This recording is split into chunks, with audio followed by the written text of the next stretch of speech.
Hey everyone, and welcome to my first and ever Q&A session. Just want to say thank you for everyone who supported and shared my video last week. I got a lot of good feedback and it's all because of you guys, so I do appreciate it. Today I'm going to do answer four questions, just because I got quite a few of them and I don't want to make the videos too long.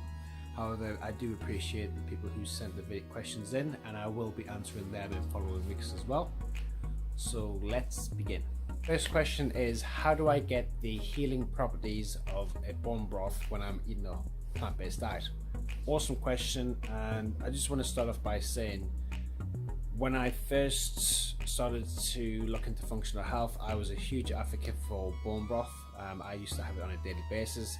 However, once I studied this a little bit more and found that actually wasn't that much scientific evidence around the healing properties, that made me question why I was doing it, and I moved away. And it's just something that you need to be aware of.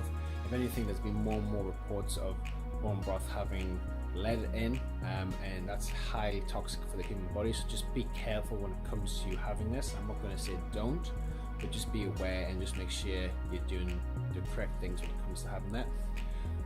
When it comes to having a plant-based diet and trying to get the healing properties of what bone broth says it does, so for example collagen, there's a number of different vegetables that give this. So any red vegetable, in particular beetroot, tomatoes, red capsicum or bell peppers, depending where you're from, orange veggies, so sweet potato or kumara, pumpkin, squashes are good for this, dark leafy greens, berries, citrus fruits, soy.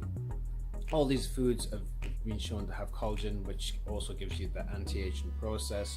It helps repair joints, and it helps with the stomach lining as well. So you don't have to have bone broth just to get these properties in. And another thing bone broth claims to do is it's meant to have protein in. Really simply, when you're eating whole foods, you don't have to worry about that because it's got a combination of protein, carbohydrate and fat into it, hence why it's called the whole food. So get as many different types of foods into your daily lifestyle as possible. Is going to help benefit you when it comes to taking off the different sources of proteins or amino acids. And when it comes to just having the broth, you can still have vegetable broths. I have them when it comes to making my pho bowls, when it comes to making soups, stews and curries as well. So I buy one from the shop. I just make sure it's organic, and I make sure I look at the back just to be on the safe side. However, you can make your own and you're going to get plenty of benefits from having that as well. So I hope this helps. My second question is, do I use hemp seeds in my diet? I would love to, however I'm unable to just because of the rules and regulations when it comes to consumption of hemp in Australia and New Zealand. When I was in the UK, I was so happy to find hemp in the shops and I used it on a daily basis. I was putting it on my porridge, I was putting it on top of soups, I was having it on a salad as well. So it's a very versatile food which has got the perfect combination of protein, fiber, good fats. So if you can use it, use it. However, when it comes to just being in Australia and New Zealand, we don't get it as easy. However, you can buy it in Wellington if anyone's interested in buying this, but you've got to go to Common Sense, if you know what Common Sense is, and you've got to go and look at the animal section because it's been deemed appropriate for animals. However, it's not deemed appropriate for humans. Don't know why, to be honest with you, but it's just the way it is. So yeah, if you can get hemp, use it. Highly recommend it. If you can't, there are other sources which give you the plant-based benefits as well. So my third question is, how do you prevent bloating? And there's a lot of different things what we can look at here. However, I'm just going to give you some of the basics and see if these work. So the first one is to chew your food properly. I mentioned in my last video when it came to having smoothies, to chew your smoothie to help promote more saliva, to increase digestive enzymes to break the food down. For a lot of us, we tend to eat on the run, we tend to eat standing up, and we tend to eat with 1,000 things happening all at once. If you're doing that, your body doesn't work the same way as it does when it's relaxed. And one of the things it does when the body's relaxed is it helps to digest food properly. So easiest thing you can do is to sit down, give yourself 15 minutes, have a couple of deep breaths just before you eat, and relax when you eat. Take your time, because if you don't, the likelihood is you're going to get bloated.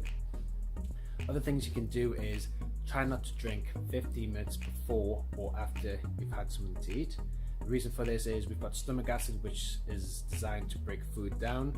When you're drinking water and eating food at the same time, you're going to be diluting that stomach acid, which is preventing the acid from breaking food down, which is going to cause bloating. So as I say, 15 minutes before, 15 minutes after. However, there is one exception, and this is apple cider vinegar. If you want to have a quick swig of apple cider vinegar just before you eat and just after, that will help to break food down because it helps to promote more stomach acid. Another thing you can do is, if it's summer and you are having a lot of salads, using a salad dressing of, yet again, apple cider vinegar or lemon or any citrus fruit is always going to help, because yet again that promotes more digestive enzymes, which breaks the food down. And also look at how you cook your food as well. So anything like barbecue or things cooked at a really high temperature will make food harder to digest. At the same time, if you eat food that's raw, it's quite hard to digest yet again, so you kind of want to have that happy medium. I tend to have a lot of foods that are slow cooked, so curries, stews, mainly for the fact that they're easy to digest. If I do eat vegetables, I'll tend to do a quick saute of them, so like a stir fry is a perfect example of doing that. Or if I'm having greens, I'll lightly saute them in some water just for a couple of minutes, and that just helps when it comes to the body's ability to break the food down and digest it properly. Right, so my fourth and final question is, when is my recipe book out?